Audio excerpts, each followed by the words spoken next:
खुलुमबाय बड'लेण्ड रादाब नायगिरि बयनिसिमबो फुंबिलिनि गोजोन हामलायथि बावहरबाय। दिनै 6 आगस्ट 2025 इं मायथाइनि सानसेनि फानजामुथियाव थानाय राशिफोरखौ फरायथिनो लाबाय। मेष राशि गावनि गोरोन्थि हाबा मावनायखौ नखरनि सुबुंफोरजों हमजानो गिगोन, गोसोआव गिनाय सानस्रिया जायगा लागोन। वृष राशि खामानियाव मुखुब जानानै थानांगोन, थांलाय फैलायजोंनो साना बारलांगोन, देहाखौ लोरबां आरो मेंनाय मोनगोन। मिथुन राशि नखराव सुखु गोजोन फैगोन, बयजोंबो अनज्लायनानै गोरोबलायनानै थानो हागोन, रंजा खुसिजों साना बारलांगोन। कर्कट राशि समाजनि मोजां हाबा मावनायनि थाखाय मुं गोसारगोन, बयनिबो अनसायनाय मोनगोन, गोजोननि सान। सिंह राशि देहा सावस्रिया गोग्लैसोनो हागौ, बायदि सानाय आलौनाय बेरामजों नाख्रेबजागोन, जानाय लोंनायाव सांग्राङै सोलिनाया गोनां।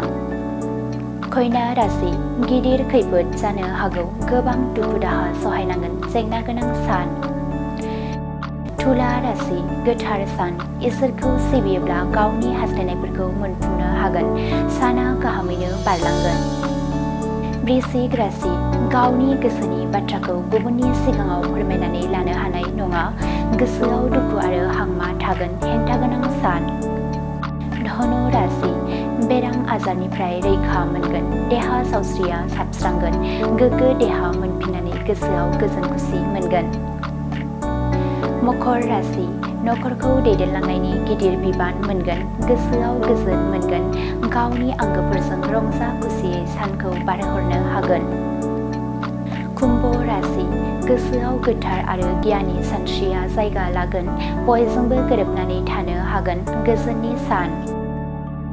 मीन राशि गावनि गोब्राब नाजानायनि गेजेरजों जाफुंसारनायखौ मोननो हागोन, गोसोआव गोजोननाय मोनगोन, जिउआव दावगालांनो बोलो मोनगोन।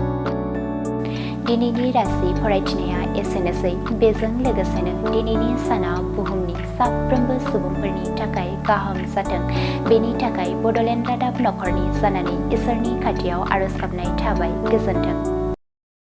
अदालगुरि जिल्लानि रायजोफोरनि थाखाय मोनसे गोजोनथाव रादाब। हादरनि मोनसे मुंदांखा कम्पानि फार्स्ट क्राइआ दायो अदालगुरियावबो दंसै।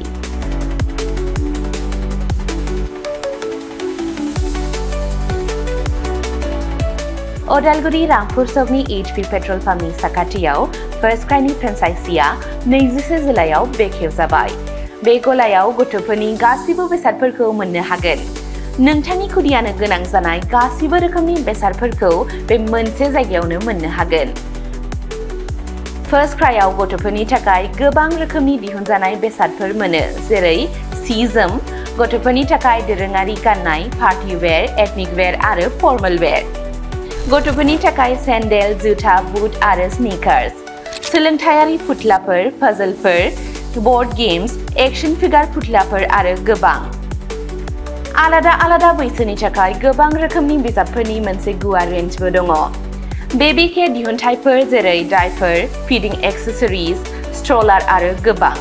एक्सेसरिज जेरै खानायनि एक्सेसरिज, गहेना, बेग, सानग्लास, घड़ी आरो गोबां। फार्स्ट क्राइआव मोननो हानाय माखासे मुंदांखा ब्रेन्डफोरनि मादाव इन्टारनेशनेल ब्रेन्डफोरा जादों जेरै Mattel, Disney, Barbie, Gerber, Fisher Price आरो भारतारि ब्रेन्डफोरनि मादाव पंचकुल, हट व्हील्स, निउबी, हार्लिन, मेडेला, टेम्पो।